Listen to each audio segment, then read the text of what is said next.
Remember this salad? Well, unless you've been following Living Manuscript on social media, or you've been watching for the past 3 or so years, it might be a little unfamiliar to you. You see, I made this helmet originally back in 2017. Well, parts of it. The skull and visor I made all at once. But the bever, and this little funny perforated steel up here, that's entirely new. As a normal sallet, with just the top part and a bever, it worked out pretty well. And, you know, for 15th century combat, it worked out very well, judging on the numerous examples that we have of that. But I don't fight in actual 15th century combat. So to make it work for what I wanted to do personally, I took off the original visor from it, and I put on this really crude, not very good looking perforated steel visor. This is actually 12 gauge stainless steel. The whole thing was front heavy, it was awful. I would take this sallet, I would strap the bever on using the chin strap, and then I would throw the visor down on it, and you know, it did the job well enough. But it went really quick from just a pinch fix to just a bad look really fast. So something needed to be done. So I chiseled off that visor, I tore out the old liner, and then I started getting into making it into a full-fledged closed sallet. So in case you've forgotten what a closed sallet is, it's a nifty design of helmet where the bever part of the helmet pivots at the same place as the visor pivots. And so that way it's all acting as a single unit. The bever moves where you're facing, unlike a conventional bever where it usually just stays in place. So yes, this is the exact same method of closure that's used on closed helmets, but since this looks like a sallet, it's not a closed helmet, it's a closed sallet, and you can't change my mind.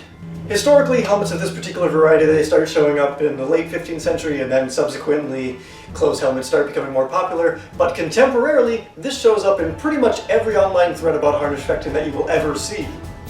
So, in order to make this into a closed sallet, the only piece I had to make was the entire bever.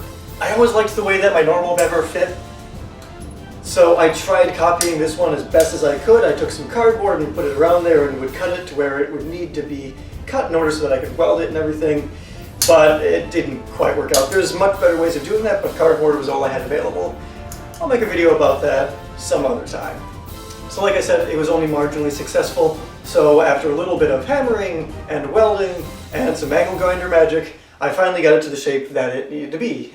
So I mentioned before that I wanted my face to be covered with perforated steel. That way I can see out, but pointy swords, they can't see in. And this went through a few design iterations. One thing I really wanted was for the perforated steel to lower, along with like some other lame, so that I could just expose my face right away if I needed to get some water or something. So the first thing that I tried was having 2 lames of perforated steel, one on top of the other, but it wasn't quite lowering the way that I wanted it to, and it just felt really fragile, so that was no good. But the next thing I tried was going for a little bit more of a historical look. Sometimes you see something that looks like a perforated visor on sallets. It's kind of hard to tell when you're looking at artwork. And so I chopped up the old visor from my old closed helmet that I made, which the skull is actually this one here. This is another new bit, but that didn't really quite work out either. So finally I did what I do best, and I lowered my standards. I opted for a single lame with perforated steel just welded onto it. The lame and the perforated steel doesn't move at all. Not going anywhere.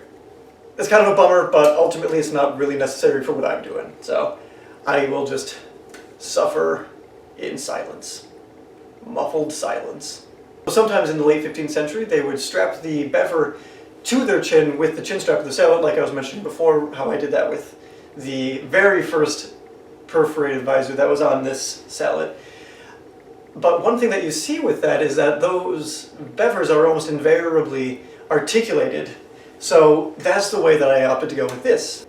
That way, if it's moving over your shoulder or something, it just moves out of the way, and you can just keep looking around, no problem.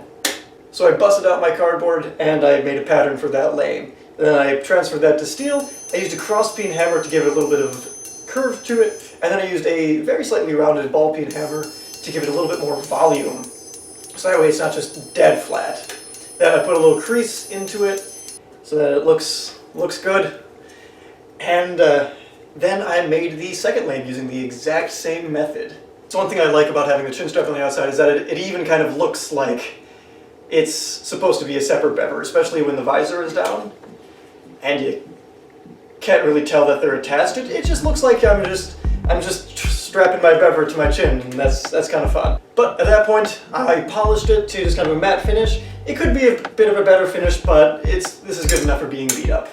I brought it home, I made a new liner for it, and you can come back in a year when I make a video about that.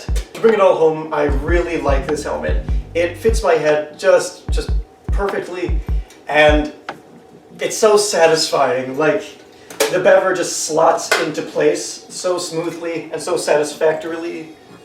And one thing I wouldn't really expect about this is it's really dense. So you see, the skull is 14 gauge, and the rest of it is just 16 gauge. It's all mild steel.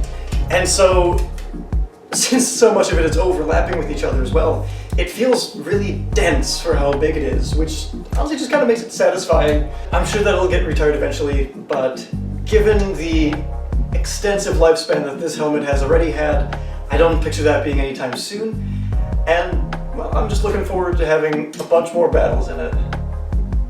Well, thank you everyone for watching. I hope that gave you a little bit of closure on the whole closed Sallet series that I kind of left unfinished. I encourage you, as always, to like, to comment, to subscribe. Consider supporting me on Patreon and Ko-Fi. Either one.